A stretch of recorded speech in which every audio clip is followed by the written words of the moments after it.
They have taken over. Move it! Move it! Get out the way! They don't give a fuck. Move, y'all. Trying to get through here. Thank you. Appreciate it.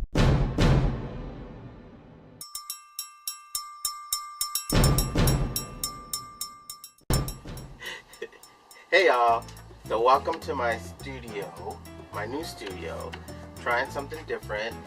Hope it works. I just wanted something in the background. I wanted to look professional and things. Does it look professional? I don't know. Today is a book review on The 100,000 Kingdoms by N.K. Jemisin. It's a fantasy novel, and big points for the fact that it is a African-American black female author, which, you know, that's the reason I got it. It's the first in the series. It's a trilogy, and it is about gods and mortals and half-gods, which they call godlings. I don't want to give anything away, but this book, initially, it took me forever to get into it because I couldn't focus. I just, in my current state of mind and life season, my mind was going too fast, too much stress, too much bullshit. So I couldn't actually focus on the book.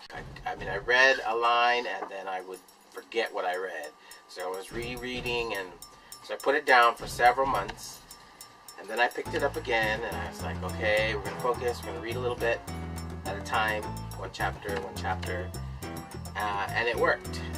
Or I feel better in terms of life in general. Like I said, it took me a while to get into it, but it was worth it. The things that stood out for me were POC author, female, woman. Some of the characters, well, actually in the book, the way sexuality is portrayed is really fluid. It's not, nobody calls you gay or straight or queer or bi or any of that. It's just, it's like people just sleep with people. Kind of like the bonobos, the bonobo monkey. So that was a big plus. And of course it's fantasy, so I love that. It's kind of a different take on creationism. No. That's a whole philosophy. It's a new, like, creation story of the earth and how things came to be. So that was cool. It's about a young lady who is a distant relative of the rulers of the land, who are the gods, and they invite her. She becomes like next in line for the heir.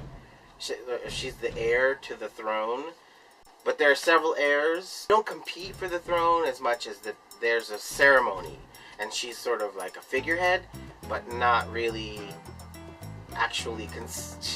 She knows she's not even going to be the heir to the throne, but she goes through she's like, all right, well, what else am I going to do?